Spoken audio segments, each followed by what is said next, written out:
Good morning అమ్మా. So last class లో మనం చూసాం కదా, లైక్ ప్రాఫిట్ పర్సెంటైల్ గురించి ఒక ప్రాపర్ రిపోర్ట్ కార్డ్ క్రియేట్ చేయడం అంటే ఒక కంపెనీకి ఎగ్జాక్ట్ ప్రాఫిట్ ఎంత వచ్చింది and who is the profit అంటే ఏ కస్టమర్ వల్ల మనకి ప్రాఫిట్ అనేది వస్తుంది. చెప్పాను కదా, లైక్ చాలా మంది ఒరిజినల్ ప్రైస్ కంటే తక్కువ విత్ మోర్ డిస్కౌంట్స్ వాళ్ళు పర్చేస్ చేసే ఉంటాయి. అండ్ ఆల్సో కొంతమంది మోస్ట్లీ కూపన్స్ అప్లై చేయడం, లేకపోతే డిస్కౌంట్స్ ఆర్ సేల్స్ ఉన్న టైంలోనే విజిట్ చేయడం, ఇలాంటివి చేయడం వల్ల వాళ్ళకి కంపెనీకి want get exact revenue. So అది కూడా జరుగుతుంది కాబట్టి అంటే ఏ కస్టమర్ వల్ల ప్రాఫిట్ అనేది వస్తుందో దాన్ని ఎగ్జాక్ట్ రిపోర్ట్ కార్డ్ చేయడం. అండ్ నెక్స్ట్ వచ్చి డెడ్ స్టాక్. ఒక కంపెనీకి సంబంధించిన వేర్ హౌస్ లో స్టాక్ అంటే లైక్ లైవ్ స్టాక్ అనేది అప్డేట్ అయిపోతుంది, అంటే స్టాక్ ఎంత ఉంది అని అప్డేట్ అవుతుంది, కానీ ఆ స్టాక్ ఎప్పటి నుండి ఉన్నది అప్డేట్ అవ్వట్లేదు. సో అది అప్డేట్ అవ్వడానికి అంటే ఏజింగ్, అంటే అది 1 మంత్ నుంచి ఉందా, 2 మంత్స్ నుంచి ఉందా, 3 మంత్స్ నుంచి ఉందా, ఆ స్టాక్ అప్డేషన్ అనేది చేయడం. ఇదంతా కూడా అదొక రిపోర్ట్ కార్డ్ కింద చూసాం. అవి విన్నారు మనం ఆ 2 కేసెస్ చేస్తాం. సో ఈ రోజు వచ్చేసరికి ఇంకొక కేసు చూద్దాం. సో ఈ రోజు కేసు వచ్చేసరికి revenue looks high but cash is not coming. అంటే రెవెన్యూ అయితే చూడడానికి చాలా ఎక్కువగా కనిపిస్తుంది కానీ క్యాష్ అనేది రావట్లేదు. అమ్మ మర్చిపోయా చెప్పడం మీకు, మీరు క్లాసెస్ అటెండ్ అవ్వట్లేదు, వ్యూ టైం చాలా తక్కువ ఉంది. సో అంటే మీరు అటెండ్ అవ్వట్లేదు అనే కదా అర్థం. You guys are not even listening the class for 5 minutes. అది వినడానికి కూడా చాలా రాంగ్ అండ్ బ్యాడ్ గా అనిపిస్తుంది. ఆ మీరు క్లాస్ అటెండ్ అవ్వండి, ఎందుకంటే మీకే ఇది ఇంపార్టెంట్ టాపిక్స్ అని చెప్తున్న టైంలో మీరు వినకుండా అటెండ్ అవ్వకపోతే అది మీకే లాస్ అవుతుంది. తర్వాత no one is going to help you. Okay అమ్మ, మనం సబ్జెక్ట్ చూద్దాం. చూడండి. So revenue looks high but cash is not coming in అంటే రెవెన్యూ అనేది చాలా హైగా కనిపిస్తుంది కానీ క్యాష్ అనేది రావట్లేదు. అంటే ఏంటి? ఆ ఇప్పుడు రెవెన్యూ అంటే ఎలా అంటే ఓవరాల్ ఇన్కమ్ అనేది వస్తుంది కానీ టోటల్ ఇన్కమ్ అనేది వస్తుంది కానీ క్యాష్ అనేది రావట్లేదు. ఎందుకు అంటే బిజినెస్ సినారియోలో చూస్తే ఒక కంపెనీ ప్రోడక్ట్స్ అనేది క్రెడిట్స్ లో సేల్ చేసేస్తుంది కానీ కస్టమర్స్ ని లేట్ అంటే తర్వాత పే చేయమని ఎలా చేస్తుంది. సో ఇలా చేస్తే ఏమవుతుంది? ఇక్కడ సిస్టమ్ ఏం చేస్తుంది అంటే ఇన్వాయిసెస్ ని రికార్డ్ చేసుకుని, అంటే ఇన్ని సేల్స్ అయిపోయినాయి అని రికార్డ్ చేసేసుకుంటుంది. సో అక్కడ ఏమవుతుంది అంటే టోటల్ సేల్స్ వాల్యూ అని ఒక రిపోర్ట్ తయారు చేస్తుంది కదా. సో అప్పుడు ఏమవుతుంది అంటే అక్కడ క్యాష్ ఏమి ఉండదు యాక్చువల్ గా. ఇన్ని సేల్స్ అవుతే ఇంత అమౌంట్ వచ్చేస్తుంది అని ఒక ఎస్టిమేషన్ లాగా రిపోర్ట్ క్రియేట్ అయిపోతుంది. సో ఆర్గనైజేషన్ ఎలా రికార్డ్ చేసుకుంటది అంటే రికార్డ్స్ బేస్డ్ ఆన్ ఇన్వాయిసెస్, అంటే అదే బిల్స్ బేస్ చేసుకుని అవి బేస్ చేసుకుని ఒక రిపోర్ట్స్ క్రియేట్ చేసేస్తుంది అనమాట. So by creating that reports అక్కడ ఏమవుతుంది, actually the real cash is not available in that so company, but వాళ్ళ ఇన్వాయిసెస్ అవి చూస్తే మాత్రం they have a huge sale. So huge income ఉన్నట్టు ప్రొజెక్ట్ అవుతుంది అనమాట. రెవెన్యూ అంటే మళ్ళీ అనుకోవచ్చు మీరు ఎన్ని గూడ్స్ సోల్డ్ అయినాయో అది దాని వాల్యూ. క్యాష్ అంటే or is the amount which is received by the customers. ఓకేనా అమ్మా? రెవెన్యూ అంటే ఐ మీన్ లైక్ మళ్ళీ మీరు అనుకోవచ్చు రెవెన్యూ అంటే అమౌంట్ వచ్చినట్టు కదా అని. యాక్చువల్లీ రెవెన్యూ అంటే అమౌంట్ వచ్చినట్టు అని అన్నిసార్లు కాదు. కొన్నిసార్లు ఓవరాల్ ఇన్వాయిసెస్ ని బేస్ చేసుకొని వాళ్ళు సేల్ చేసిన ప్రోడక్ట్స్ ని ఎస్టిమేట్ చేయడం కూడా అంటారు. ఇప్పుడు మనం లైక్ మనం జనరల్ స్టోర్స్ కి వెళ్తాం కదా, లైక్ గ్రోసరీ స్టోర్స్ అని ఇంటి దగ్గర చిన్న చిన్న షాప్స్ కి మీరు చాలా మంది ఖాతా పెడతారు. మీకు ఐడియా ఉండే ఉంటుందని నేను అనుకుంటున్నాను. మోస్ట్లీ లైక్ ఖాతా పెడతాం, లైక్ ఎలా అంటే మా దాంట్లో రాసుకోండి మీరు, మాదొక లిస్ట్ రాసుకోండి, మాకు ఈ గ్రాసరీస్ అన్ని కావాలి, మేము మళ్ళీ మంత్ ఎండ్ కి పే చేస్తాం, లేదా మంత్ మిడిల్ లో పే చేస్తాం, 10 days లో పే చేస్తామని ఆ, చెప్పేసి వెళ్తారు. సో అక్కడ ఏమవుతది అంటే వీళ్ళకి క్యాష్ వస్తది కానీ వాళ్ళకి ఇమీడియట్ గా కాదు, ఆర్ వాళ్ళ అప్డేట్ ఐ మీన్ లైక్ వాళ్ళ లెడ్జర్స్ లోకి యాడ్ అవ్వదు అనమాట. లెడ్జర్స్ అంటే అదొక మీకు ఎలా చెప్పాలి,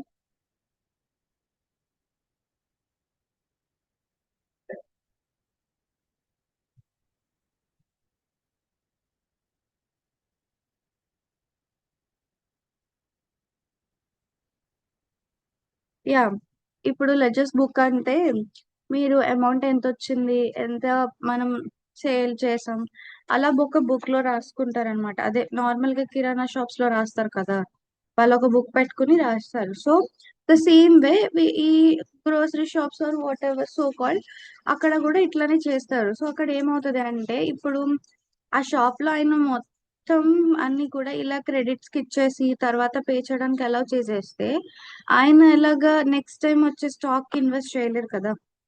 ఈ can't invest on other products or other stock. ఎందుకు అంటే he doesn't have any money. ఎందుకంటే రెవెన్యూ అంతా కూడా బయట కస్టమర్స్ దగ్గరే ఉండిపోయింది. They need to pay, then only he can get new products. So ఇక్కడ అలా చదువుతుంది అనమాట.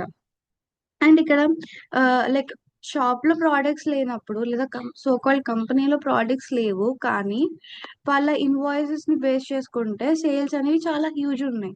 సో అక్కడ ఏమవుతుంది అంటే, అసలు ఇక్కడ కంపెనీకి లైక్ ఇప్పుడు కన్ఫ్యూజ్ వస్తుంది ఎట్లాగా. ఫైనాన్స్ టీం వాళ్ళు ఏమనుకుంటారు అంటే, బిజినెస్ ప్రాబ్లం చూస్తున్నాము చూడండి. So we can have high sales but money we actually received అంటే, sorry, we have high sales but how much money have we actually received అంటే, ఇక్కడ చూడండి, ఆ, మనకి హై సేల్స్ అనేవి ఉన్నాయి కానీ మనం ఎంత రియల్ అమౌంట్ ని రిసీవ్ చేసుకున్నాం అనేది. రిపోర్ట్స్ ఏమో ఇన్వాయిసెస్ ని చూపిస్తున్నాయి కానీ క్యాష్ ని చూపించట్లేదు, అంటే క్యాష్ కలెక్ట్ అవ్వలేదు కూడా. సో ఇక్కడ ఏంటి, ఇక్కడ అంతా కూడా పెండింగ్ కస్టమర్ పేమెంట్స్ అదంతా జరుగుతుంది అనమాట. సో ఏంటంటే ఇక్కడ సిస్టమ్ ఏం చేస్తుంది, సేల్స్ ని చూపిస్తుంది కానీ క్యాష్ ఫ్లోని చూపించట్లేదు. అంటే ఇంత అమౌంట్ వచ్చింది ఇన్ని సేల్స్ కి అని ఎగ్జాక్ట్ క్యాష్ ఫ్లోని చూపించట్లేదు అనమాట. అసలు ఇది ఎందుకు ఒక సీరియస్ ఇష్యూ లాగా అయింది అంటే, like why the problem was overlooked. Okay, problem ఎందుకు అంత ఓవర్లుక్డ్ అయింది అంటే, అకౌంటింగ్ రిపోర్ట్స్ అనేవి డెలివర్డ్ అయినాయి కానీ no combine view of sales versus payments లేదు. సో ఇక్కడ ఏంటి, ఫస్ట్ అసలు ఎందుకు అంత సీరియస్ అయింది అని చెప్తాను నేను. కంపెనీ అనేది ఎక్స్పెన్సెస్ ని ప్లాన్ చేయలేకపోతుంది. Next salary and vendor payments అనేవి డిలే అయిపోతాయి. చెప్పాను కదమ్మా, ఇప్పుడు ఇలాగా ఈ అమౌంట్ అనేది వేరే కస్టమర్స్ దగ్గర ఉండిపోయినప్పుడు, కంపెనీలో ప్రోడక్ట్స్ అన్ని అయిపోయి మనీ రాకపోతే they cannot get new stock కదా. న్యూ స్టాక్ తీసుకురాలేరు వెండర్స్ దగ్గర నుంచి. నెక్స్ట్ ఆ కంపెనీలో వర్క్ చేసే ఎంప్లాయీస్ కూడా ఉంటారు, వాళ్ళకి సాలరీస్ అనేవి పే చేయరు. సో బిజినెస్ అనేది ప్రాఫిటబుల్ గా కనబడుతుంది కానీ ఫినాన్షియల్ స్ట్రగుల్స్ అనేవి చాలా ఎక్కువ ఉంటాయి. సో ఇక్కడ మనం మోస్ట్లీ దేని మీద ఫోకస్ చేయాలి, క్యాష్ ఫ్లో అనేది చాలా critical more than sales flow కదా. ఇప్పుడు నువ్వు డేకి ఒక 10,000 ప్రోడక్ట్స్ సేల్ చేసినా క్యాష్ రాకపోతే దిట్స్ నో యూజ్. అదే మీరు ఒక 10,000 ప్రోడక్ట్స్ అంటే లైక్ ఒక 5 ప్రోడక్ట్స్ సేల్ చేసినా మీరు ఒక 10,000 వచ్చింది అనుకోండి, దట్స్ గుడ్ కదా. అట్లా. సో ఇక్కడ ప్రాబ్లం ఎందుకు అంత ఓవర్లుక్డ్ అయిందంటే, అకౌంటింగ్ రిపోర్ట్స్ అనేవి డెలివర్డ్ అని. సో ఇక్కడ ఏంటి యాక్చువల్ గ్యాప్ ఎలా వచ్చిందంటే, సేల్స్ రిపోర్ట్స్ అనేవి ఉన్నాయి కానీ పేమెంట్ రిపోర్ట్స్ ఉన్నాయి కానీ combine view of sales versus I mean payments అనేవి లేవు. సో అంటే డేటా అనేది ఎగ్జిస్ట్ అయింది కానీ వాటి ఇన్సైట్ అనేది ఎగ్జిస్ట్ అవ్వలేదు.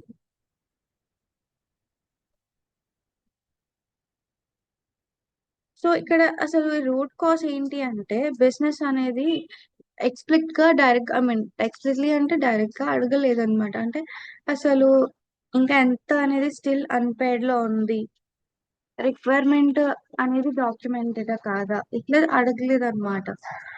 ఆ ఈ అన్ఆస్క్డ్ క్వశ్చన్స్ ఉంటాయి కదా, అంటే అడగలేని క్వశ్చన్స్ అన్ని. సో అవి సిస్టమ్ ఫీచర్స్ అవి అవ్వవు అనమాట. సో ఇక్కడ ఏమవుతుంది అంటే, ఇప్పుడు వాళ్ళు అడగారు, so system doesn't have that capability కదా. సో ఇక్కడ ఏమవుతుంది అంటే, the missing amount or the amount which need to be get back అనేది రిపోర్ట్ లో రాదు. అండ్ సేల్స్ చూపిస్తుంది కానీ వాళ్ళకి యాక్చువల్లీ ఎంత అమౌంట్ వచ్చింది, ఎంత అమౌంట్ వెళ్ళింది అసలు అది అనేది తెలియదు అనమాట. సో మనం ఇప్పుడు స్ట్రక్చర్ సొల్యూషన్ చూద్దామమ్మా. సో ఈ ప్రాబ్లమ్ ఈ సాల్వ్ చేయాలి అంటే మనం three technical functions sorry three functions మనం వర్క్ చేయాలి. బిఆర్డి, ఎఫ్ఎస్ అండ్ డిఎస్.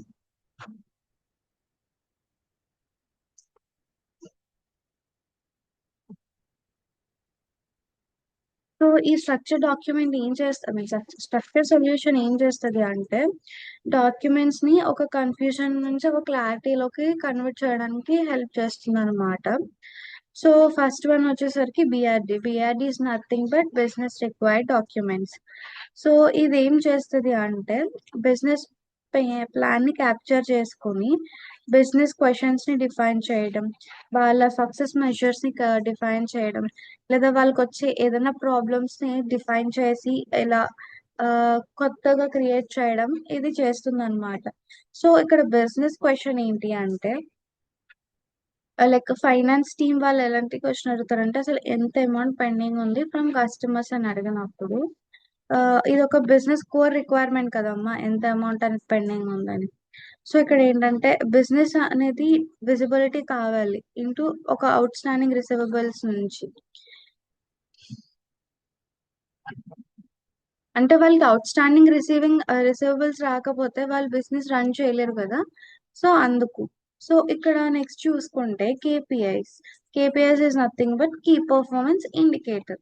సో ఇది ఏం చేస్తుంది అంటే ప్రాబ్లమ్ ని క్లియర్ గా మెజర్ చేస్తుంది అనమాట.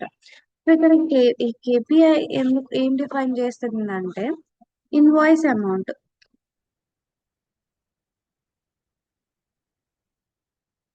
సో ఈ ఇన్వాయిస్ అమౌంట్ అంటే ఏంటి, టోటల్ బిల్ వాల్యూ అంటే ఎంత బిల్ అనేది వాల్యూ ఉంది అని చెప్పేసి. సో ఇక్కడ అమౌంట్ రిసీవ్ చూసుకుందాం. అమౌంట్ అంటే ఏంటి, ఎంత క్యాష్ అనేది కలెక్ట్ అయిందని కదా. అవుట్ స్టాండింగ్ బ్యాలెన్స్ అంటే ఇన్వాయిస్ అమౌంట్ రిసీవ్డ్ అమౌంట్ రెండు మైనస్ చేస్తే ఇంకా ఎంత అమౌంట్ రావాలి అని. ఇప్పుడు ఇన్వాయిస్ అంటే ఏంటి, ఇప్పుడు మనం ఫర్ ఎగ్జాంపుల్ జూడియోకి వెళ్ళినా స్టైల్ యూనియన్స్కి వెళ్తాం, అక్కడ మనకి బిల్ అనేది పే చేస్తారు త్రూ సిస్టమ్ కదా. సో ఆ సిస్టమ్ లో రికార్డ్ అవుతుంది ఇన్ని సేల్స్ అయినాయి, ఇన్ని ప్రోడక్ట్స్ అయినాయి. మనం అక్కడ ఒక ఖాతా లాగా పెట్టేస్తాం, మేము ఈ అమౌంట్ వచ్చిన తర్వాత పే చేస్తాం, మీరు మాకు బిల్ ఇవ్వండి, బిల్ బేస్ చేసుకుని పే చేస్తాం అని అంటాం. సో అక్కడ ఏమవుతుంది, వాళ్ళకి వాళ్ళ సేల్స్ లో ఎలా రికార్డ్ అవుతుంది అంటే ప్రోడక్ట్ సోల్డ్ అయిపోయింది అని ఉంటది, కానీ ఆ ప్రోడక్ట్ కి సంబంధించిన అమౌంట్ అనేది మాత్రం రాదు. సో అది. సో ఆ ఇన్వాయిస్ ని అలాగే వాళ్ళకి వచ్చిన అమౌంట్ ఎంతైతే రిసీవ్ అయ్యారో దాన్ని మైనస్ చేస్తే వచ్చేదాన్ని అవుట్ స్టాండింగ్ బ్యాలెన్స్ అని అంటారు. ఈ కేపీ అనేది ఫినాన్షియల్ క్వశ్చన్స్ ని ఒక మెషరబుల్ డేటా కింద ట్రాన్స్లేట్ చేయడానికి ఎక్కువ యూజ్ అవుతుందమ్మా. ఓకేనా. నెక్స్ట్ చూసుకుంటే ఏజింగ్. సో ఆమ్, అసలు ఎంత లాంగ్ ఉంది అంటే మీరు ఏజింగ్ అంటే నిన్న మనం ఏమనుకున్నాం, స్టాక్ గోడౌన్ లో ఎంత కాలం నుండి ఉంది అని. Godown is nothing but where house అమ్మా. ఓకే.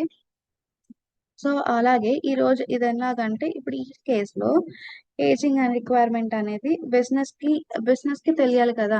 అంటే ఒక పేమెంట్ ఎంత లాంగ్ నుంచి ఉంది, లైక్ ఒకరు పేమెంట్ కొంతమంది ఇప్పుడు పేమెంట్స్ మళ్ళీ అడగలేదు అనుకోండి, మేము చేయలేదు లేదా చేసాం మర్చిపోయాం ఇట్లా చెప్తా ఉంటారు.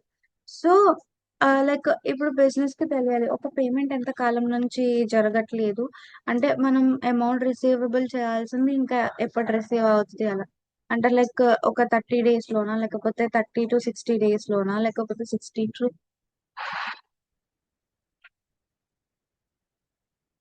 to 90 days లోనా అని అది తెలుసుకోవాలంట. ఈ ఏజింగ్ అనేది హెల్ప్ చేస్తుంది అంటే ప్రయారిటైజ్ కలెక్షన్స్.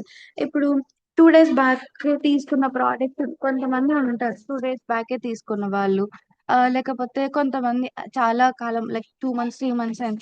సో ఫస్ట్ వీరికి తెలిసింది అనుకో ఎవరు తీసుకున్నారు అనేది, అప్పుడు ఏమవుతుంది అంటే it will be helpful for them to us. అంటే ఎక్కువ కాలం అయిన వాళ్ళని కదా ముందు అడగాలి మనం, ఈ 2 3 days ముందు తీసుకున్న వాళ్ళని కాదు కదా. సో అందుకనమాట. ఓకేనా అమ్మా. సో ఇక్కడ బిజినెస్ కి ఐ మీన్ వీళ్ళు ఒక రిపోర్ట్ క్రియేట్ చేయడానికి లేదా లేకపోతే ఒక BRD లో ఇక్కడ క్వశ్చన్స్ ఏం డిఫైన్ చేశారంటే అసలు ఎంత అమౌంట్ అనేది కస్టమర్స్ దగ్గర ఉండిపోయింది అనేది ఒకటి అయితే, నెక్స్ట్ ఎంత కాలం నుండి ఉండిపోయింది అనేది కూడా ఒకటి అన్నమాట. సో ఇక్కడ రెండు ప్రాబ్లమ్స్. సో దానికి ఇప్పుడు మనం ఫంక్షనల్ స్పెసిఫికేషన్ అనేది చేయాలన్నమాట.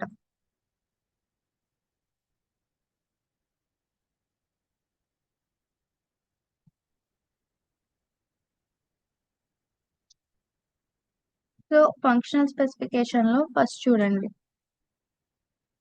అసలు బేసిక్ గా ఫంక్షనల్ స్పెసిఫికేషన్ అంటే ఏంటి? ఫంక్షనల్ స్పెసిఫికేషన్ అంటే అసలు సిస్టమ్ ఏం చేయాలి అనేది ఆ చెప్తుంది అనమాట. అంటే లైక్ బిజినెస్ బిఆర్డి లో ఏవైతే క్వశ్చన్స్ ఉన్నాయి కదా, అంటే ఎంత అమౌంట్ కలెక్ట్ అవ్వాలి, ఇంకా నెక్స్ట్ వచ్చేమో ఎంత కాలం నుండి ఉంది. సో అలాంటి క్వశ్చన్స్ తో ఇది ఏం చేయాలి, లైక్ ఇప్పుడు ఈ ప్రాబ్లమ్ ని ఎట్లా సాల్వ్ చేయాలి అనే దాని గురించి ఫంక్షనల్ స్పెసిఫికేషన్. బిజినెస్ నీడ్స్ ని ఫంక్షనల్ రూల్స్ కింద కన్వర్ట్ చేయాలన్నమాట. సో ఇక్కడ డిఫైనింగ్ ఎలా చేస్తామంటే, పేమెంట్స్ అనేవి ఎలా లింక్డ్ అయి ఉన్నాయి ఇన్వాయిసెస్ కి అని కూడా అనొచ్చు, లేదా how payments are match to invoices. So matching rules ఏంటి అంటే ఇన్వాయిస్ నంబర్, కస్టమర్ ఐడి. అంటే ఇక్కడ ఏం చేస్తుంది అంటే డేటా అనేది ఇంటర్ప్రిటెడ్ అవ్వకుండా చూసుకుంటుంది అనమాట. సో హ్యాండ్లింగ్ పార్షియల్ పేమెంట్స్ వచ్చేసరికి ఒక ఇన్వాయిస్ కి మల్టిపుల్ పేమెంట్స్ ఉండొచ్చు. అలానే అవుట్ స్టాండింగ్ అమౌంట్ అనేది రీకాలిక్యులేటెడ్ అవుతూ ఉంటుంది అనమాట పేమెంట్ రీచ్ అయిపోయిన తర్వాత. అంటే ఇప్పుడు ఆ, ఒకరు ప్రోడక్ట్స్ తీసుకుని ఒక 2 days తర్వాత పే చేస్తాం అన్నారు అనుకోండి. ఆ, ఇప్పుడు అవుట్ స్టాండింగ్ ఏంటి, ఇప్పటి వరకు వచ్చిన అమౌంట్ తో ఆ, ఇప్పటి వరకు జరిగిన ఇన్వాయిసెస్ తో మైనస్ జరుగుతుంది. ఇప్పుడు ఈయన 2 days తర్వాత వచ్చి పేమెంట్ చేస్తారు అనుకోండి, మళ్ళీ అవుట్ ఇన్వాయిస్ అమౌంట్ అండ్ ఈ రిసీవ్డ్ అమౌంట్ తో మళ్ళీ మైనస్ క్యాలిక్యులేషన్ జరుగుతూ ఉంటుంది అనమాట. సో ఇట్లా చేస్తారు అనమాట. ఓకేనమ్మా. సో ఇప్పుడు ఇక్కడ ఏమవుతుంది అంటే అప్పుడు కస్టమర్ వైజ్ రిసీవబుల్ స్టేటస్ అనేది రికార్డ్ అవుతుంది. ఎందుకంటే ఇప్పుడు ఈ పార్షియల్ పేమెంట్స్ ని హ్యాండిల్ చేయడం అండ్ నెక్స్ట్ వచ్చేమో పేమెంట్ ని మ్యాచింగ్ చేయడం జరుగుతుంది కదా, అంటే ఇన్వాయిస్ నంబర్ నుండి అండ్ కస్టమర్ ఐడి. సో అలా ఇక్కడ ఏంటంటే యాక్యురేట్ బ్యాలెన్స్ క్యాలిక్యులేషన్ చేయడానికి ఈ ఎఫ్ఎస్ అనేది చాలా హెల్ప్ఫుల్ అవుతుంది. సో ఈ అవుట్పుట్ ఎలాగంటే చూడండి, కస్టమర్ వైజ్ రిసీవబుల్ స్టేటస్ అంటే customer name, invoice amount, received amount, అలానే అవుట్ స్టాండింగ్ బ్యాలెన్స్ కానీ లేదా ఏజింగ్ కేటగిరీ ఇవన్నీ కూడా అవుతాయి అన్నమాట. అంటే ఎఫ్ఎస్ అనేది రిపోర్ట్ యూజబిలిటీని క్లియర్ గా ఎన్షూర్ చేస్తుంది అనమాట. ఓకేనా అమ్మా? సో 2 minutes అమ్మా.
ఓకే అమ్మ. సో మనం ఇప్పుడు ఫంక్షనల్ స్పెసిఫికేషన్ చూసుకున్నాం కదా, అంటే పేమెంట్స్ అనేవి ఇన్వాయిసెస్ ని ఎట్లా మ్యాచ్ చేస్తున్నాయి, అలానే పార్షియల్ పేమెంట్స్ ని ఎలా హ్యాండిల్ చేయాలనేది కూడా తెలుసుకున్నాం. అట్లనే అంటే రిసీవబుల్ స్టేటస్ అనేది ఎలా ఉండాలి, ఆ, అంటే ఒక పేమెంట్ అనేది ఎలా మనం రిసీవ్ చేసుకోవాలి అంటే త్రూ ఎలా అంటే లైక్ వాళ్ళ కస్టమర్ ఐడి అండ్ వాళ్ళ ఎంప్లాయీ అంటారు.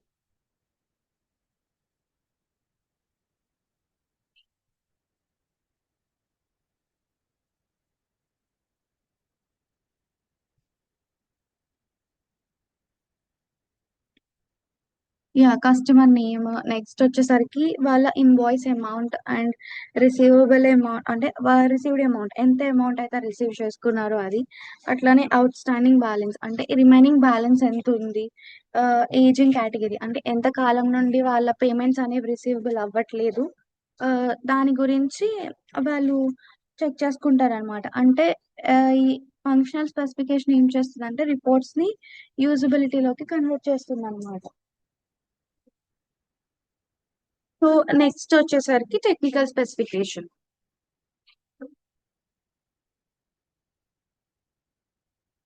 సో ఈ టెక్నికల్ స్పెసిఫికేషన్ ఏం చేస్తుంది అంటే సిస్టమ్ అనేది ఎలా బిల్ట్ అవుతుంది అనే దాని గురించి అన్నమాట. అంటే ఇంకా చెప్పాలి అంటే ఇది ఒక టెక్నికల్ టర్మ్స్ కోసం create I mean sorry technical teams కోసం క్రియేట్ చేస్తుంది. అండ్ ఈ టెక్నికల్ స్పెసిఫికేషన్ అనేది రిటర్న్ బై టెక్నికల్ టీమ్స్ అమ్మ. అంటే ద డెవలపర్స్ అనే వాళ్ళు దీన్ని క్రియేట్ చేస్తారు అనమాట.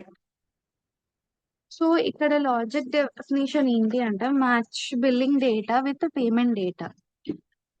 అంటే లైక్ ఇప్పుడు ఎలాగా,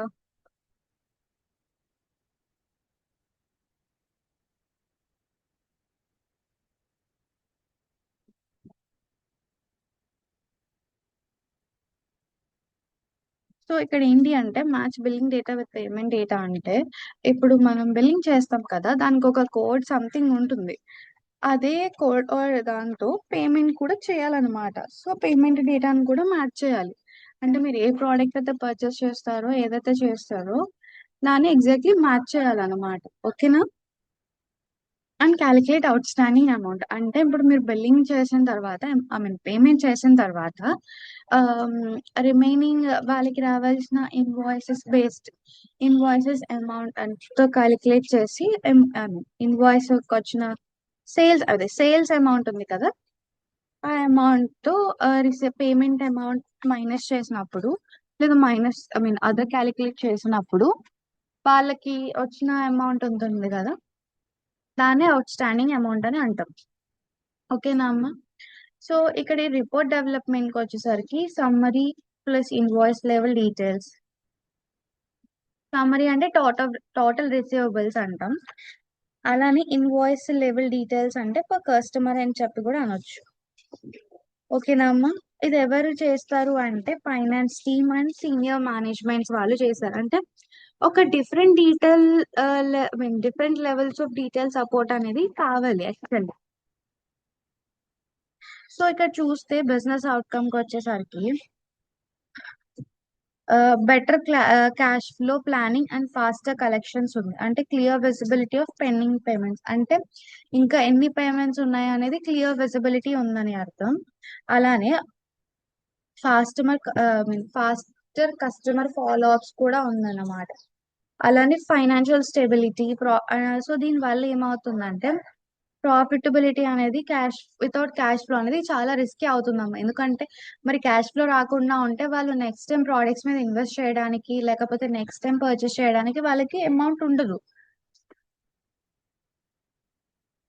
ఓకేనా అమ్మా.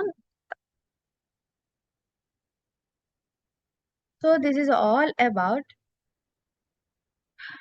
Sales are increasing but cash is not coming అనే ఒక కేస్ గురించి. Sorry, revenue looks high but cash is not coming అని. సో ఇక్కడ మనం చూసుకుంటే బిజినెస్ సినారియో చూసుకున్నాం and also business problem. And moreover అసలు ప్రాబ్లం ఎందుకు అంత ఓవర్లుక్డ్ ఉంది అని. అలానే ఒక స్ట్రక్చర్ సొల్యూషన్ కూడా చూసుకున్నాం BRD and also function specification and technical specification and report development. So next వచ్చేసరికి మనం ఎంప్లాయ్ ప్రొడక్టివిటీస్ అన్క్లియర్ ఈ కేస్ గురించి చూద్దాం.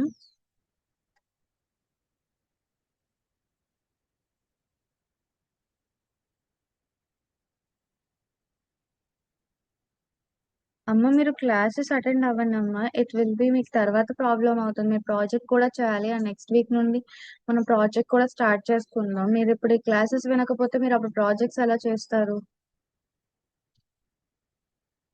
As comparative to other classes, SAP class is the least view time class.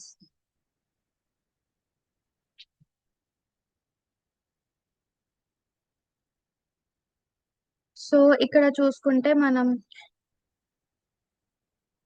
Case study 4 చూసుకుంటే మనం నిన్న 2 cases చూసుకున్నాం. ఈ రోజు ఒకటి, ఇప్పుడు ఒకటి చెప్పాను, ఇంకొప్పుడు ఇంకొకటి చెప్తున్నా, మొత్తం 4.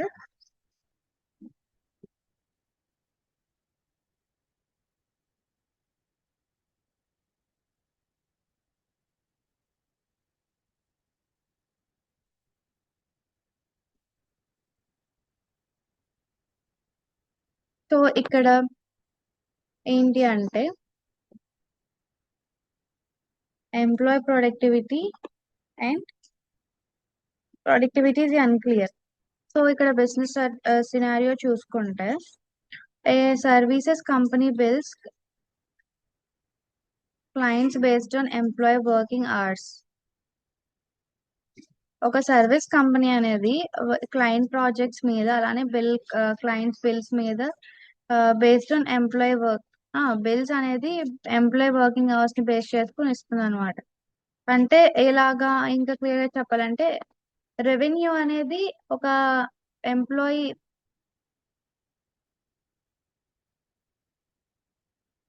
Revenue depends on how effectively employees are used. అంటే ఎంప్లాయీస్ ఆర్ ఎంత బాగా వర్క్ అయ్యారు అనేది దాన్ని బేస్ చేసుకుని వాళ్ళ రెవెన్యూ అనేది ఉంటుందన్నమాట. సో అంటే ఆర్గనైజేషన్ అనేది రెవెన్యూ అనేది ఎలా అని చేస్తుంది అంటే ఎంప్లాయ్ వర్కింగ్ అవర్స్ ని బేస్ చేసుకొని, అంటే ఎంప్లాయీస్ ఎన్ని అవర్స్ వర్క్ చేస్తే దాన్ని బట్టి ఆర్గనైజేషన్ కి రెవెన్యూ అనేది ఇంప్రూవ్ అవుతుంది అనమాట.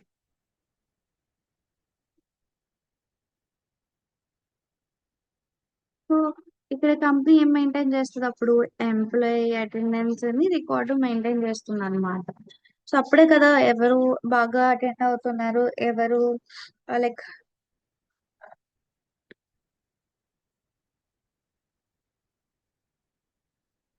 సో ఎవరు బాగా అటెండ్ అవుతున్నారు, ఎవరు ఉన్నారు అని చెప్పి తెలుస్తుంది. అలానే ఇక్కడ ఇంపార్టెంట్ ఏంటి అంటే అటెండెన్స్ అంటే ఎంప్లాయీ అనే వాళ్ళు ప్రెసెంట్ అని అర్థం కదా. ప్రొడక్టివిటీ అంటే ఎంప్లాయీ జనరల్ గా ఎంత బిల్లబుల్ వాల్యూ అనేది జనరేట్ చేశారు అని. అంటే ప్రెసెంట్ అనేది అంటే వాళ్ళు అక్కడ ప్రెసెన్స్ అయి ఉన్నారు అన్నంత మాత్రాన వాళ్ళ ప్రొడక్టివిటీ ఉంది, వాళ్ళు వర్క్ చేశారు అని కూడా గ్యారెంటీ లేదు. మోస్ట్లీ కొన్ని కంపెనీస్ లో people make time pass instead of working daily.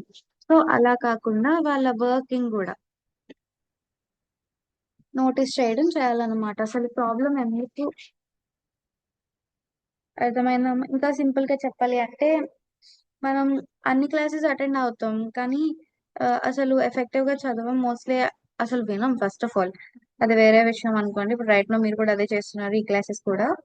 So similarly employee అనేవాడు కంపెనీ అటెండ్ అవుతారు కానీ వాళ్ళు ప్రొడక్టివ్ గా వర్క్ చేయరు, ఈ బిల్లబుల్ వర్క్స్ ఇలాంటివి చేయరన్నమాట. So attendance is not equals to utilization. Okay అమ్మ. సో ఇక్కడ బిజినెస్ ప్రాబ్లం ఏంటి అంటే అసలు ఎవరు ఫుల్లీ యూటిలైజ్ అండ్ ఎవరు అండర్ యూటిలైజ్ ఆర్ అసలు ఎవరు ఓవర్లోడెడ్ అనేది తెలియాలన్నమాట. సో ఇక్కడ ఏమవుతుందంటే సిస్టమ్ ఏం షో చేస్తుంది, attendance records, login logout timings చూపిస్తుంది కానీ ఆ, మిగతా వర్క్ ఏం చూపించదు కదా. సో అంటే లైక్ ఏం ఇన్ఫర్మేషన్ మిస్ అవుతుంది?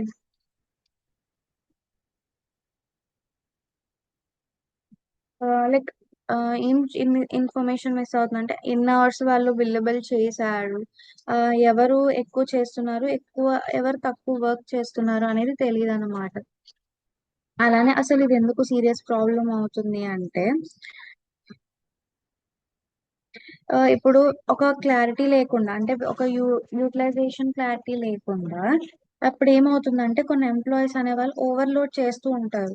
కొంతమంది ఐడల్ గా వర్క్ చేస్తారు, కొంతమంది కానీ రెవెన్యూ పొటెన్షియల్ అనేది పోతుంది. అంటే ఒక అన్ఈవెన్ వర్క్ లోడ్ వల్ల ఇన్ఎఫిషియన్సీ అనేది బర్న్అవుట్ అవుతుంది అనమాట. అంటే ఇప్పుడు ఎవరు ప్రాపర్ గా వర్క్ చేస్తున్నారు, ఎవరు ఎంత వర్క్ చేస్తారు అనేది మీకు ఐడియా లేనప్పుడు how can you expect A company to look perfect? అంతే కదా. సో అందుకు, సో ఇక్కడ ఈ ప్రాబ్లం ఎందుకు అంత ఓవర్లుక్ చూసారు అంటే, system system had employee data. అంటే ఆ ఎంప్లాయ్ కి సంబంధించిన డేటా అనేది ఎగ్జిస్ట్ అయింది, అంటే అటెండెన్స్ రిపోర్ట్స్ అవన్నీ కూడా ఎగ్జిస్ట్ అయినాయి. కానీ ఆ ఇక్కడ ఏమవుతుందంటే, ఇక్కడ రియల్ గ్యాప్ లో చూసుకుంటే no definition of utilization KPI, key performance indicator. So ఇక్కడ ఈ కేపీఐ ఏమిటంటే, కేపీఐ అనేది యూటిలైజేషన్ డిఫైన్ చేయలేదన్నమాట. సో దానివల్ల క్లారిటీ లేదు, అంటే ఏ ప్రోడక్ట్ వర్క్ అవుతుంది, ఎవరు అవును ఎంత ప్రొడక్టివ్ వర్క్, లేకపోతే అసలు బిల్లబుల్ వర్క్ అంటే ఏంటి, బిల్ ఎబుల్, సో ఏంటి అనేది. సో ఇక్కడ ఏంటంటే ఏది ఏది డిఫైన్డ్ అవ్వాలి, అంటే ఏదైతే డిఫైన్డ్ అవ్వకపోయిందో, లేకపోతే ఏదైతే ఎక్స్ప్లెయినబుల్ అవ్వలేదో దాని మెజర్ అనేది మనం చేయలేం కదా. We can't measure the work ని కదా. అంటే ఇప్పుడు మీరు సిస్టమ్ లో ఈ ఒక పర్టికులర్ థింగ్స్ మెన్షన్ చేశారు, అవి మాత్రమే డిఫైన్ అవుతుంది, అది మాత్రమే యూటిలైజ్ అవుతుంది, అది మాత్రమే కౌంట్ అవుతుంది. మీరు ఇవ్వలేనిది లేకపోతే మెన్షన్ చేయలేనిది అది వర్క్ అవ్వదు. అంటే ఇప్పుడు ఒక కంపెనీకి ఒక ఎంప్లాయ్ వచ్చాడు అనుకోండి, వాళ్ళ అటెండెన్స్ ని వాళ్ళ లాగౌట్ లాగిన్ మాత్రమే రికార్డ్ అవుతుంది. వాళ్ళ కంపెనీలో ఎంతసేపు వర్క్ చేశారు, ఎంతసేపు టైం పాస్ చేశారు అనేది రికార్డ్ అవ్వదు. we can't update that. Okay. So ఇక్కడ అసలు ఈ రూట్ కాజ్ ఏంటి అంటే, బిజినెస్ అనేది ఎప్పుడు కూడా క్లియర్ గా డిఫైన్ చేయలేదమ్మా. ఎలాగా యూటిలైజేషన్ ఫార్ములాని క్లియర్ గా ఎప్పుడు డిఫైన్ చేయలేదు, అలానే ప్రొడక్టివిటీ థ్రెష్ హోల్డ్స్ అనేవి కూడా లేవు అన్నమాట. సో సిస్టమ్ అనేది డేటాను స్టోర్ చేసుకుంటుంది, కానీ ఒక ప్రాపర్ ఇన్సైట్ ని ప్రొవైడ్ చేయడంలో ఫెయిల్ అయింది. సో నెక్స్ట్ చూసుకుంటే మనం స్ట్రక్చర్డ్ సొల్యూషన్. ఈ స్ట్రక్చర్ సొల్యూషన్ లో మనం 3 టైప్స్ ఆఫ్ టెక్నిక్స్ వాడతాం. సో ఫస్ట్ వన్ వచ్చేసరికి obviously the BRD, business required document.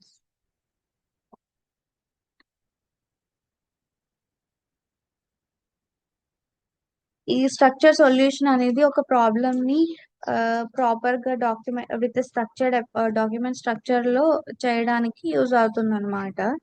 So BRD is nothing but business requirement document. So ఈ స్ట్రక్చర్ డాక్యుమెంట్ ఏం చేస్తుంది అంటే, బిజినెస్ కన్ఫ్యూషన్ ని సిస్టమ్ క్లారిటీలో కన్వర్ట్ చేయడానికి యూజ్ చేస్తాం అనమాట. సో బిఆర్డి అనేది ఏంటి అంటే, ఒక డాక్యుమెంట్ ని క్రియేట్ చేస్తుంది బై ద కన్సెన్స్.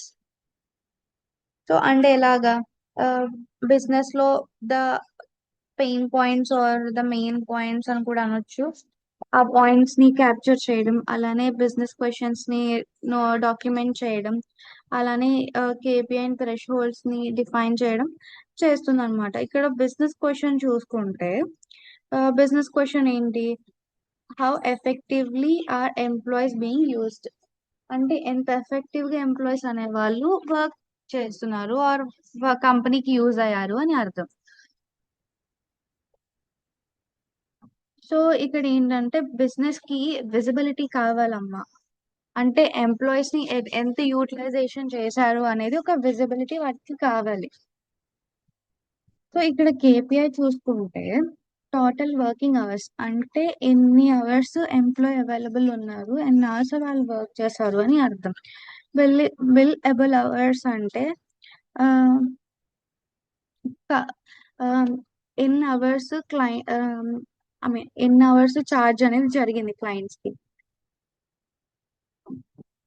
అంటే how that can be charge to clients, అంటే బిల్లబుల్ అవర్స్ అంటే ఎన్ని అవర్స్ అనేది మాత్రం క్లయింట్స్ కి ఛార్జ్ అయింది అని అర్థం. యూటిలైజేషన్ పర్సంటేజ్ ఎలాగా అంటే, సో ఇక్కడ యూటిలైజేషన్ మనం ఇప్పుడు ముందు క్యాలిక్యులేట్ చేసుకున్నాం కదా, రావాల్సిన అమౌంట్ అండ్ వచ్చిన అమౌంట్ మైనస్ చేస్తే అప్పుడు ఇంకా sorry, sales invoices and received payment తో మనం క్యాలిక్యులేట్ చేసినప్పుడు ఎంత అమౌంట్ రావాలి అనేది ఐడియా వస్తుంది. ద సేమ్ వే ఇప్పుడు ఇక్కడ కూడా అంతే అన్నమాట. ఇక్కడ ఏం చేస్తారు అంటే బిల్ ఎబుల్ అవర్స్ ఉన్నాయి కదా, ప్లస్ టోటల్ వర్కింగ్ అవర్స్ రెండింటిని డివైడ్ చేసినప్పుడు మీకు అది కన్వర్ట్ అవుతుంది అనమాట. యూటిలైజేషన్ పర్సంటేజ్ అనేది తెలుస్తుంది అనమాట. ఓకేనా అమ్మా? సో కేపీ ఏం కన్వర్ట్ చేస్తుందంటే ఇక్కడ పెట్టే ఎఫర్ట్స్ ఉంటాయి కదా, లైక్ ఇప్పుడు ఎంప్లాయీ టోటల్ వర్కింగ్ అవర్స్ కావచ్చు, లేకపోతే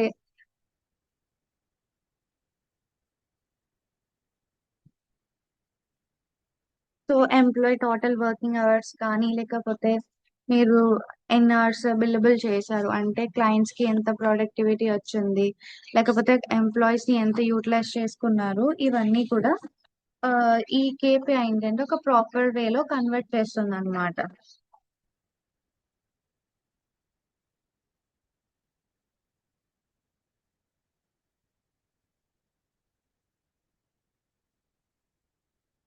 సో అలానే ఇంకా ఏంటంటే ఇప్పుడు యూటిలైజేషన్ థ్రెష్ హోల్డ్స్ అనొచ్చు, లేదా థ్రెష్ హోల్డ్ అని కూడా మనం అనొచ్చు. సో అండర్ యూటిలైజ్డ్ అంటే లో బిల్ ఎబుల్ పర్సంటేజ్ అని కూడా అనొచ్చు. ఆప్టిమల్ అంటే ఐడల్ వర్క్డ్, పర్లేదు. ఓవర్ యూటిలైజ్డ్ అంటే ఎక్సెసివ్ వర్క్ లోడ్ చేశారు. అలా అనమాట. ఈ థ్రెష్ హోల్డ్ వల్ల మేనేజ్మెంట్ వాళ్ళు యాక్షన్ తీసుకోవడానికి హెల్ప్ అవుతుంది. So through this thresh hold ఎవరు వర్క్ చేశారు, ఎవరు వర్క్ చేయలేదు అనేది ఐడియా వచ్చేస్తుంది అనమాట. ఓకేనా అమ్మా? ఇక్కడ ఈ బిజినెస్ అనేది రిపోర్ట్ యూజ్ చేసుకుంటుంది, ఎలాగా బ్యాలెన్స్ వర్క్ లోడ్స్ ని, ప్రాజెక్ట్ స్టాఫింగ్ ని, రెవెన్యూని ఇంక్రీజ్ చేయడం, అవన్నీ కూడా. సో పిఆర్డి అనేది మెజర్మెంట్ కి ఎప్పుడు కూడా లింకే ఉంటుంది, ఫర్ డెసిషన్ మేకింగ్ అని కూడా అనొచ్చు. నెక్స్ట్ వచ్చేసరికి ఫంక్షనల్ స్పెసిఫికేషన్.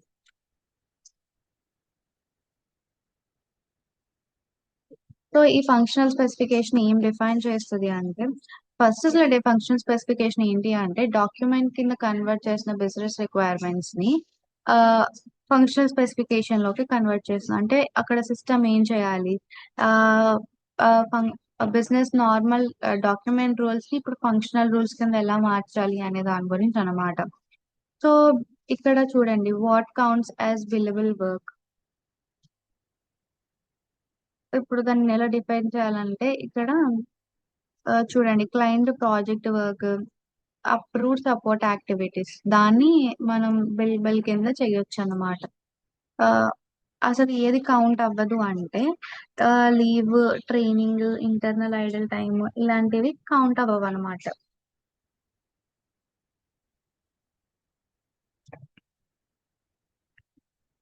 సో ఎఫ్ఎస్ అనేది అంబిగిటీని రిమూవ్ చేస్తుంది త్రూ ఫ్రమ్ బిజినెస్ టర్మ్స్ లోంచి. ఎందుకంటే ఇప్పుడు అక్కడ బిల్ ఎవల్ అంటే క్లయింట్ ప్రాజెక్ట్ వర్క్ అవ్వచ్చు, లేకపోతే అప్రూవ్డ్ యాక్టివిటీస్ అవ్వచ్చు, అవన్నీ అవుతాయి అన్నమాట.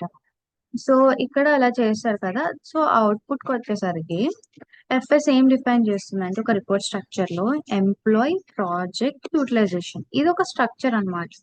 ఇంకా అడిషనల్ గా ఏం యాడ్ చేసుకోవచ్చు అంటే ఎంప్లాయ్ వైజ్ లేదా ప్రాజెక్ట్ వైజ్ అని కూడా మనం చేసుకోవచ్చు. అంటే ఇక్కడ ఎఫ్ఎస్ ఏం ఎన్షూర్ చేసుకుంటుందంటే రిపోర్ట్ అనేది మేనేజర్స్ కి యూజబుల్ అయ్యేలాగా ఉండాలి అని. సో అప్పుడే కదా అది వర్క్ చేయడానికి ఈజీ అవుతుంది, అలా అన్నమాట. అండ్ నెక్స్ట్ వచ్చేసరికి technical specification.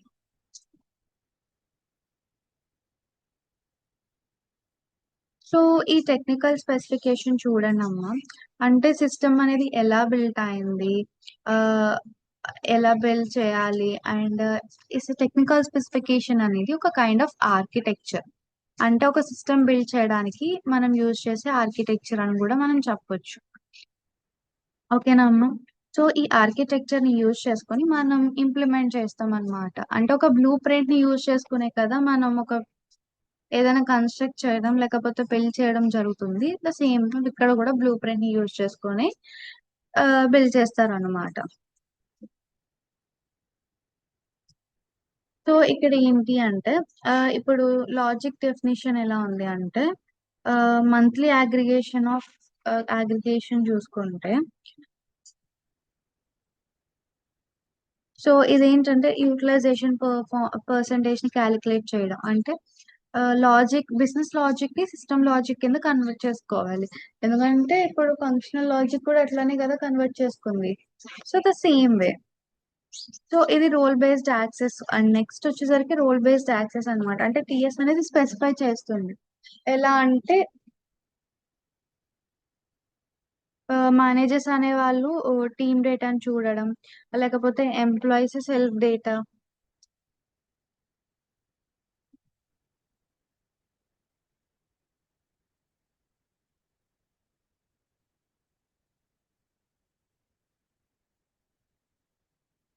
Employees self data చేయడం, అది అన్నమాట రోల్ బేస్డ్ యాక్సెస్ అనేది. అంటే మేనేజర్స్ అనే వాళ్ళే కదా టీమ్ డేటాని చూడగలుగుతారు. ఎంప్లాయీస్ అనే వాళ్ళు ఓన్లీ వాళ్ళు చేసిన డేటా మాత్రమే చూడడానికి యాక్సెస్ ఉంటుంది. Sec so security and access control అనేది ఒక పార్ట్ ఆఫ్ టెక్నికల్ డిజైన్ అని కూడా మనం చెప్పొచ్చమ్మా. ఓకేనా. తర్వాత రిపోర్ట్ డెవలప్మెంట్ కి వచ్చేసరికి manager dashboard. So manager dashboard and alerts of flow utilization కూడా చేస్తారు. సో ఈ డాష్ బోర్డ్స్ అనేవి ఎందుకు హెల్ప్ అంటే ప్రోయాక్టివ్ మేనేజ్మెంట్ చేయడానికి ఇది హెల్ప్ అవుతుంది అనమాట. సో బిజినెస్ అవుట్కమ్ ఎట్లా ఉండాలి అంటే ఇంప్రూవ్డ్ స్టాఫింగ్ డెసిషన్స్ ఉంటే ఒక హైయర్ రెవెన్యూ అనేది ఉంటుంది. క్లియర్ గా చెప్పాలి అంటే ఒక క్లియర్ ప్రొడక్టివిటీ విజిబిలిటీ ఉందనుకోండి, అప్పుడు better staffing decisions, balanced work load and high revenue ఉంటుంది. అంటే ఏదైతే మెజరబుల్ ఉంటుందో అదే ఇంప్రూవ్ అవ్వడం జరుగుతుంది కదమ్మా. This is all about employee and billable అమ్మా. Employee productivity and utilization. Next చూసుకుంటే marketing campaigns run but RO is unknown.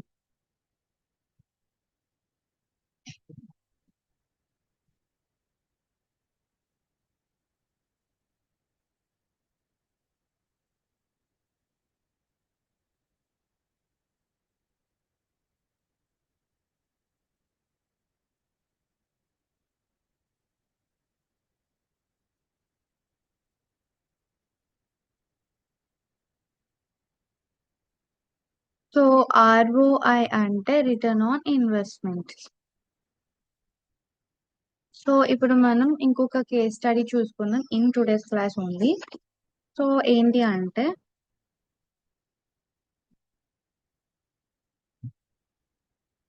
So marketing campaigns అనేవి రన్ అవుతాయి కానీ రిటర్న్ ఇన్వెస్ట్మెంట్ అనేది ఉండదు అనమాట. అసలు తెలియదు అనమాట. సో ఇక్కడ బిజినెస్ సినారియో చూసుకుంటే ఏంటి, కంపెనీ అనేది మల్టిపుల్ మార్కెటింగ్ క్యాంపెయినింగ్స్ అనేది చేస్తుంది across emails, ads and promotions. Obviously చేస్తారు. ఇప్పుడు మనం ఒక యూట్యూబ్ లో చూసుకున్నా, లేకపోతే ఇన్స్టా పేజెస్ లో చూసుకున్నా, సో మెనీ ప్లాట్ఫామ్స్, అన్ని చోట్ల కూడా ఈ ప్రమోషన్స్ అనేవి జరుగుతూ ఉంటాయి. ఈ యాడ్స్ ద్వారా మెయిల్స్ వస్తాయి. ఎస్జిఓలో సేల్ ఉంది, మింత్రాలో సేల్ ఉంది, అదొక కైండ్ ఆఫ్ ప్రమోషన్. ఇట్లా అన్నమాట. ఈవెన్ కొంతమంది సెలబ్రిటీస్ ని యూజ్ చేసుకొని వా ఈ ప్రోడక్ట్స్ చాలా బాగున్నాయి, మీరు పర్చేస్ చేయండి, వెరీ చీప్, ఎంత అఫోర్డబుల్ లో దొరుకుతున్నాయి, ఇట్లా ఇది కూడా ఒక ప్రమోషన్. ఓకే. సో ఇలా జరుగుతుంది అనమాట. అంటే మల్టిపుల్ మార్కెటింగ్ క్యాంపెయిన్స్ చేయడం వల్ల ఏం ఇప్పుడు ఈ మార్కెటింగ్ టీం వాళ్ళు ఏం ట్రాక్ చేస్తారు, campaign activity, campaign cost, lead generation numbers చూస్తారు. కానీ అసలు ఈ ఏ క్యాంపెయినింగ్ ద్వారా వీళ్ళకి హైయెస్ట్ వాల్యుబుల్ కస్టమర్స్ వస్తున్నారు అనేది వీళ్ళు రికగ్నైజ్ చేయలేరు. కానీ వీళ్ళు నోటీస్ చేయాల్సింది అదే కదా. అంటే రిటర్న్ రిటర్న్ ఆఫ్ ఇన్వెస్ట్మెంట్ అనేది రావాలి అంటే వీళ్ళు దేని మీద ఇన్వెస్ట్ చేస్తున్నప్పుడు, ఐ మీన్ ఈ త్రీ విషయాలు అంటే యాడ్స్, మెయిల్స్ అండ్ ప్రమోషన్స్ మీద ఇన్వెస్ట్ చేస్తున్నప్పుడు they should know, I mean వాళ్ళు అది ట్రాక్ చేసుకోవాలి అన్నమాట.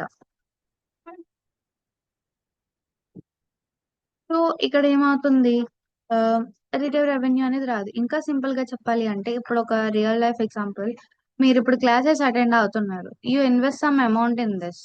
సో ఇప్పుడు మీరు క్లాసెస్ అటెండ్ అవ్వకుండా, మీరు ప్రాజెక్ట్ చేయకుండా, మీరు మీ మీ ప్రాజెక్ట్ పాస్ అవ్వలేదు అనుకోండి, ఆర్ మీ మెంటోర్ వెళ్ళు సాటిస్ఫై అవ్వలేదు మీ వర్క్ బేస్ చేసుకొని, సో మిమ్మల్ని ఫెయిల్ చేశారు అనుకోండి, అక్కడ మీకు రిటర్న్ ఆఫ్ ఇన్వెస్ట్మెంట్ ఏమొచ్చింది? నథింగ్ కదా. అంటే మీరు ఇన్వెస్ట్ చేశారు, ఇప్పుడు మీరు ఇప్పుడు అదే మీరు క్లాసెస్ అటెండ్ ఎంత చేసి ఆ, అలా చేశారు అనుకోండి, ఆబ్వియస్లీ మీరు పాస్ అవుతారు, అది వేరే విషయం అనుకోండి. ఇప్పుడు మీరు అమౌంట్ అంతా ఇన్వెస్ట్ చేసి ఇప్పుడు మీరు ఫెయిల్ అయ్యారు అనుకోండి, అక్కడ మీకు రిటర్న్ ఆఫ్ ఇన్వెస్ట్మెంట్ అనేది లేదు. సో అది అన్నమాట. అలానే క్యాంపెయిన్ వాళ్ళు ఎంతో అమౌంట్ ని జనరేట్ చేయడం, లీడ్స్ ని జనరేట్ చేయడం అంతా చేస్తారు, కానీ వాళ్ళు రెవెన్యూ జనరేట్ చేసుకోవడం తెలియదు. సో యాక్టివిటీ వితౌట్ రిటర్న్ అనేది ఆబ్వియస్లీ అది సక్సెసే కాదు, ఆబ్వియస్లీ అది ఫెయిల్యూరే. సో బిజినెస్ ప్రాబ్లం చూసుకుంటే మార్కెటింగ్ టీం అడుగుతుంది అనమాట, ఏమని, అసలు ఏ క్యాంపెయిన్స్ యాక్చువల్ గా ప్రాఫిట్ ని జనరేట్ చేస్తున్నాయి, not only just leads.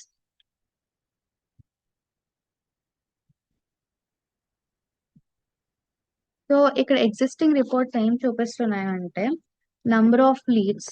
So number of leads and campaigning cost లో ఇక్కడ ఏం మిస్ అవుతుంది అంటే no revenue or no return of investment అనేది విజిబుల్ లేదు. సో ఇక్కడ ఏంటి, రెవెన్యూ అనేది జనరేట్ అవుతుంది ఫ్రమ్ క్యాంపెయిన్స్, కానీ 60% తెలియదు. అంటే సిస్టమ్ అనేది ఏం చూపిస్తుంది, మనం ఐ మీన్ ఒక కంపెనీ పెట్టిన ఎఫర్ట్, కాస్ట్ ఇవి చూపిస్తుంది, కానీ ఆ ఇన్వెస్ట్ చేసిన దాని మీద నుండి రిటర్న్ అనేది చూపించట్లేదు. ఓకేనమ్మా.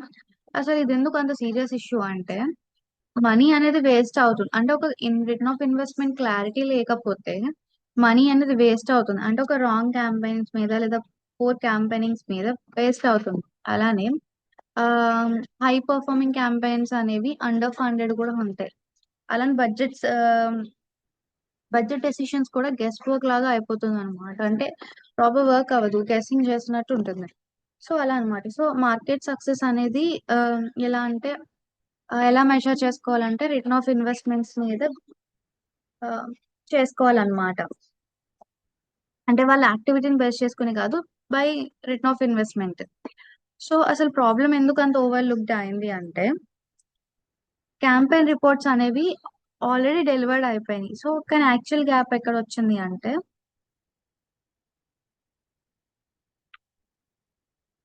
yeah, ఎలా అంటే క్యాంపెయిన్ కాస్ట్ డేటా అనేది ఎగ్జిస్ట్ అవుంది, కానీ లీడ్ డేటా ఎగ్జిస్ట్ అయింది, కానీ revenue linkage or revenue return of investment వి మాత్రం ఎగ్జిస్ట్ అవ్వలేదు.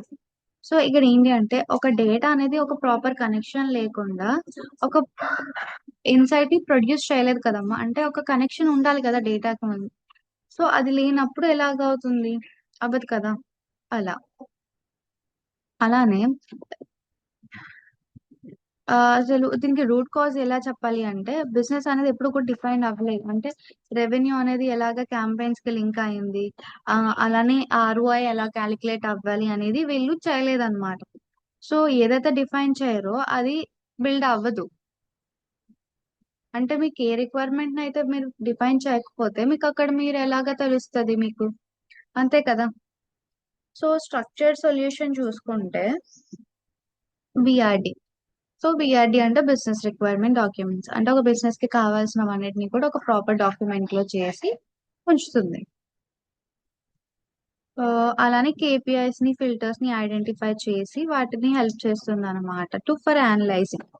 సో ఇక్కడ బిజినెస్ క్వశ్చన్ ఏంటి, which campaigns generate the highest ROI అంటే return of invest.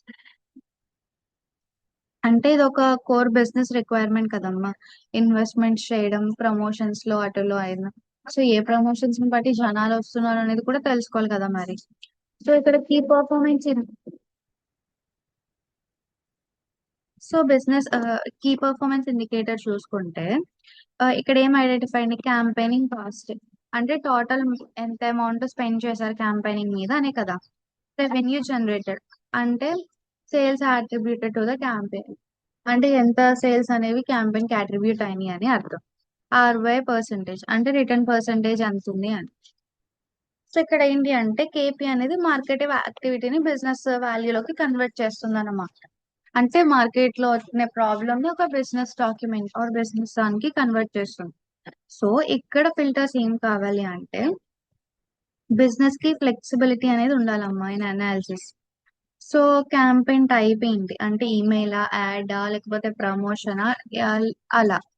Next time period ఎంత కాలం చేశారు అని, అంటే మంత్లీనా, క్వార్టర్లీనా, లేకపోతే ఇయర్లీనా అని. సో ఈ ఫిల్టర్ ఏం చేస్తుందంటే ట్రెండ్ అనాలిసిస్ ని కంపేర్ చేయడానికి హెల్ప్ఫుల్ అవుతుంది అనమాట. అంటే ఈ బిఆర్డి ఏం చేస్తుంది అంటే యూజేజ్ మార్కెటింగ్ బడ్జెట్ అలొకేషన్ ని, లో ఆర్ఓఐ కాంపోనెంట్స్ ని ఆపడానికి, high scale ROI campaigns increase చేయడానికి చూస్తుంది అనమాట. సో డేటాని ఒక డెసిషన్ మేకింగ్ కి కనెక్ట్ చేస్తుంది. ఓకేనా అమ్మ? నెక్స్ట్ చూసుకుంటే ఎఫ్ఎస్, ఫంక్షనల్ స్పెసిఫికేషన్.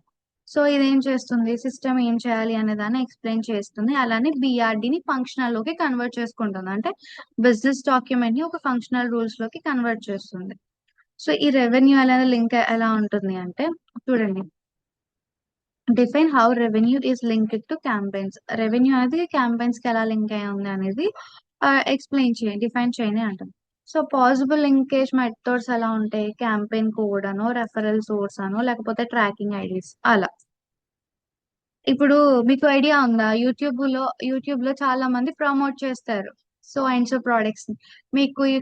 మీకు ప్రోడక్ట్ కావాలి అంటే డిస్క్రిప్షన్ లో లింక్ ఇచ్చాం, మా కూపన్ వాడితే మీకు ఇంత ఉంటుంది, పర్సంటేజ్ ఆఫర్ ఉంటుంది. లేకపోతే మీరు ఇక్కడ మీకు డిస్ప్లేలో నేను ప్రోడక్ట్ ని పిన్ చేశాను, మీరు ఆ ప్రోడక్ట్ ని పర్చేస్ చేసుకొని నా లెక్క వాళ్ళ నేమ్ తో వాళ్ళ ఐడితో ఒక 10% ఆఫర్ ఉంటుంది, ఇలా ఉంటుంది అని చెప్తారు. సో అలా కూడా రెఫరల్ రిసోర్స్ లాగా అన్నమాట. ఓకేనా? అంటే అసలు ఎఫ్ఎస్ అనేది బిజినెస్ డేటా రిలేషన్షిప్స్ ఎలా వర్క్ అవుతాయి అనే దాన్ని తెలుసుకోవడానికి హెల్ప్ అవుతుంది అనమాట.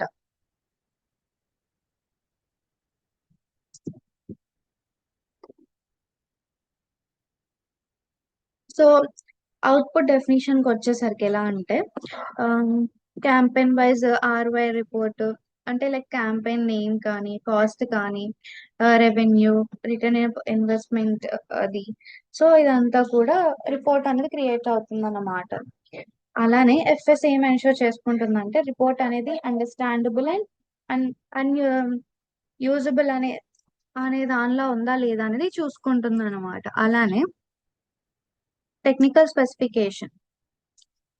సో టెక్నికల్ స్పెసిఫికేషన్ చూసుకుంటే అసలు టెక్నికల్ స్పెసిఫికేషన్ పర్పస్ ఏంటమ్మా, అసలు సిస్టమ్ ఎలా బిల్ట్ అయింది, సిస్టమ్ ని మనం ఎట్లా యూజ్ చేసుకుంటున్నాం అనే కదా. అంటే ఆ బిజినెస్ రిక్వైర్మెంట్స్ నుంచి ఒక system system specifications system requirements మీదకి ఎట్లా కన్వర్ట్ చేసాం అదే కదా చూసుకోవాలి. సో అలా చేయడానికి ఈ టెక్నికల్ స్పెసిఫికేషన్ యూజ్ చేస్తాం అన్నమాట.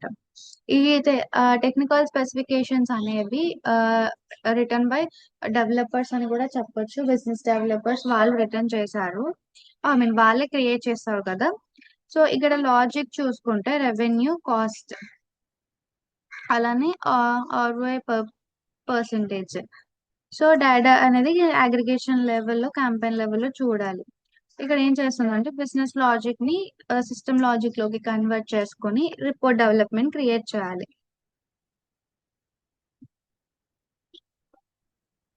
సో ఇది రిపోర్ట్ డెవలప్మెంట్ ఏంటి అంటే ర్యాంకింగ్ క్యాంపెయిన్స్ బై ఆర్ఓఐ. అంటే క్యాంపెయిన్స్ ని ర్యాంకింగ్ చేస్తారనమాట. ఎలాగా, రిటర్న్ ఆఫ్ ఇన్వెస్ట్మెంట్ ఎంత వచ్చింది అనే దాన్ని బేస్ చేసుకుని ర్యాంకింగ్ చేసి అప్పుడు దేనికైతే ఎక్కువ ఉంది, దేనికైతే అసలు లేదో రిటర్న్ ఆఫ్ ఇన్వెస్ట్మెంట్, దాన్ని రిమూవ్ చేసేస్తారు. ఓకేనా? అలానే యూస్డ్ ఫర్ బడ్జెట్ డెసిషన్స్, అంటే ఈ రిపోర్ట్ డెవలప్మెంట్ యూజ్ చేసుకొని బడ్జెట్ డెసిషన్స్ తీసుకోవడం ఇవన్నీ చేస్తారనమాట. క్లియర్ కంపారిజన్ ఉంటుంది అక్రాస్ క్యాంపెయిన్స్ లో. సో ఇది ఎవరు యూజ్ చేస్తారు అంటే మార్కెటింగ్ మేనేజర్స్ కానీ లేదా సీనియర్ మేనేజ్మెంట్స్ వాళ్ళు యూజ్ చేస్తారు. ఈ ర్యాంకింగ్ ఏం సపోర్ట్ చేస్తుంది అంటే స్మార్ట్ బడ్జెట్ డెసిషన్స్ కి బాగా సపోర్ట్ చేస్తుంది అన్నమాట. ఓకేనా అమ్మా?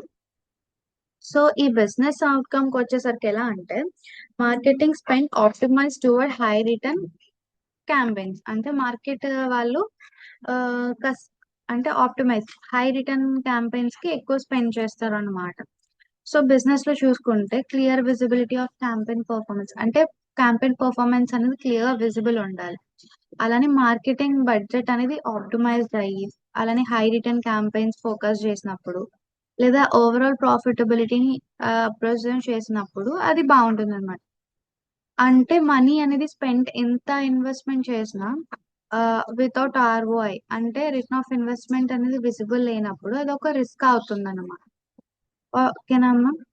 అంటే లీడ్స్ అలోన్ గా మార్కెట్ ని డిఫైన్ చేయలేవు, అంటే సక్సెస్ ని డిఫైన్ చేయలేవు. సో ఆర్ఓ అనేది ఒక ట్రూ పర్ఫార్మెన్స్ ఇండికేటర్ లాగా. అలానే బిఆర్డి అనేది మార్కెటింగ్ సక్సెస్ క్రైటీరియాని డిఫైన్ చేయడానికి, ఎఫ్ఎస్ అనేది రెవెన్యూ లింకేజ్ అండ్ అవుట్పుట్ ని డిఫైన్ చేయడానికి, టిఎస్ అనేది క్యాలిక్యులేషన్ అగ్రిగేషన్ లాజిక్స్ ని చేయడానికి బాగా యూజ్ అవుతుంది అనమాట. ఓకేనమ్మా.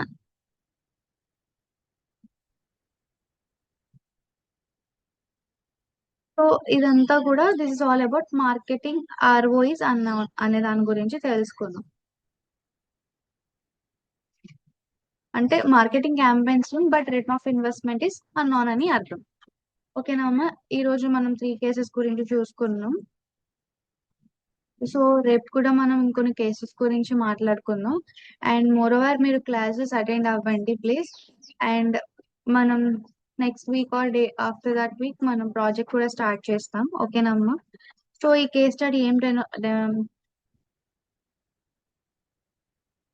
సో మీరు ఈ కేస్ స్టడీస్ ని అందరూ ఐ మీన్ అటెండ్ అవ్వండి. So through this case studies మీకు ఇంకొంచెం బెటర్ గా అర్థం అవుతుంది అని నేను చెప్తున్నాను. ఓకే. Thank you.